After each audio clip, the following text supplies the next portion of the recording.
Motherless Brooklyn. Edward Norton came on the show last week, and he was a particularly good guest because this is always your maxim.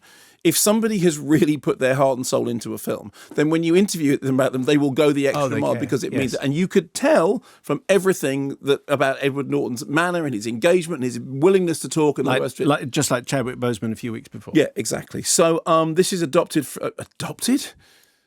This is So my head is now out of whack because of the whole Love Actually thing. Because we're so furious. Adapted from a novel by, is it Jonathan Latham? Is that how you pronounce it? Latham. Is that how you say it? Latham. Yes. Okay. And the novel, which is from the late 90s, had a contemporary setting. This is moved back to the 1950s in order to play up the noirish elements of the story. So essentially, the story follows a central character who is a private investigator with Tourette's, who is played by Edward Norton. And his Tourette's manifests itself in sort of physical twitches and verbal outbursts, which seem to some extent to be sort of giving voice to an inner anarchic version of himself. So it's not just that he has Tourette's syndrome. It's that actually what he says during his Tourette's outbursts seem to tell you something, that he's thinking and not saying, and also it says things that that put him in a difficult position. So very, very early on, there is a murder, and he then spends the rest of the movie attempting to find out what happened, why it happened, how it happened. And as he investigates the what looks initially like a fairly sort of small scale thing, it turns out to be a larger and larger plot that involves government and planning, and very much like Chinatown, ends up coming down to city planning and development and land. Here is a clip. First, they put up a notice says the house will be condemned. It's not true, but that scares out about half, and they sell for cheap. Then they come in and take the nice old family homes, chop them into 4, and rent them up. Folks who don't leave, they harass, turn the heat off, come in to do repairs and steal copper pipe instead. The city sold property worth $15 million for $500,000 to take the risk of having to build the federal projects. They haven't even submitted plans. Just milked it till it really is a slum. Slam it for the slumlords, Bailey. Oh, what? You're one of those things who are just agitating? Making it up like some Negro propaganda conspiracy? No, look. I got a condition, okay? It makes me say funny things, but I'm not trying to be funny. I'm really not. I'm listening. Should point out that in terms of that clip, obviously there is a period setting which affects the way in which the language is used in the film. Exactly. So the interesting thing about the film is this. I didn't know much about it other than I heard your interview with Edward Norton, and I knew about his enthusiasm for the book and the fact that he had been trying to get it together for how long was it? He first, as far as I understood, when he first read the book when it came out in the 1990s, he immediately thought, this is what I want to do. And it's taken him the best part of 2 decades to bring it to the screen. Exactly right. Okay.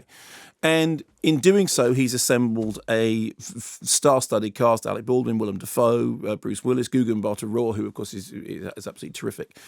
And the look of the film is really gorgeous. I mean, it's production designed to within an inch of its life, and hats off instantly to the production designer, who I think is Beth Mickle. And it has this really interesting Daniel Pemberton score, which puts you right in the milieu and the time period. It also has that strange Tom York. Yes, Tom York does a song which Edward Norton was saying is like in place where Billie Holiday would have gone.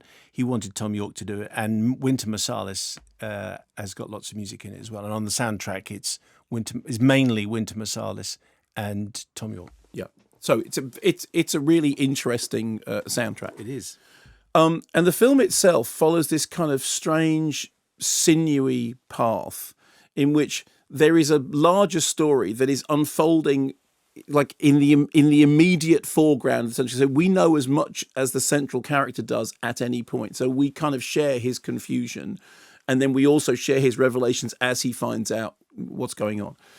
And actually, I went into it quite trepidatious because I had been told by some people that it was, it's lengthy. I mean, it's 2 hours, 20 minutes long. It has, pet project written all over it. It was obviously something that he's worked at and worked for a very, very long time. And quite often that means that you can lose sight of the audience. It means that but I actually didn't find that. I thought that although I think it's It's quite languorous, and it takes its time, and it does run the risk of being a kind of vanity project for Edward Norton, because it's directed by Edward Norton and starring Edward Norton in an Edward Norton production of an Edward Norton film.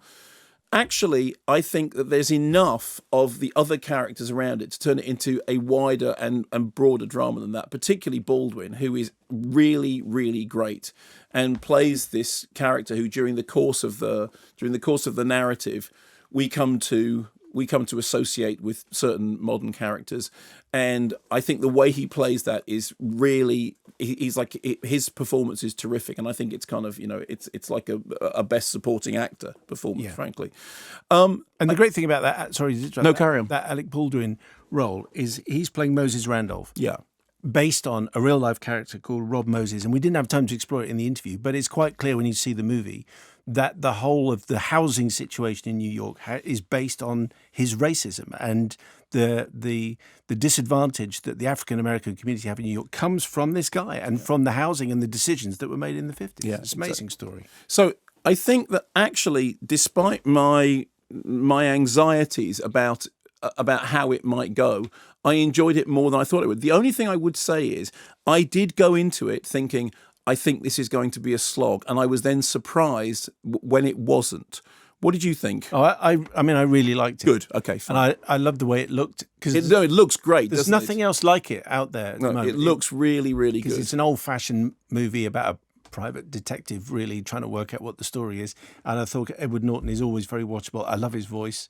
And I thought the music was terrific. So I really bought into it. And as you said, Gugu Mbatha-Raw, who we've followed for a number of years. Since Belle, I think, was the thing which really sort of put her on the map for us. But Ed said in the interview, because I call him Ed because he's a mate, he brought her in because most people in America don't know. He wanted that to be the unknown character, the way she is in the story. Yeah, I mean, yes, it is astonishing that she's not been in, because I think she is absolutely great. So overall, I thought it was pretty solid. My only criticisms would be that I think I said it does take its time. It's not afraid to indulge its story, and there are moments in it when it starts to feel like the filmmaker is enjoying this themselves as opposed to the other. But those moments were far fewer than I had thought. Plus, I know somebody said, "Well, the story's really labyrinthine." No, it's not. It's a story. It's actually kind of, it makes sense in and of itself, doesn't it? It's not complicated to follow. Yeah, well, there's a couple of moments where you go, "Oh, hang on, what's going on?" But it solves itself, and we follow it as he tries to unsolve the mystery. So I liked it more than I thought I was going to, and I liked it as much as I hoped that I would like. Good. To enjoy it. Okay.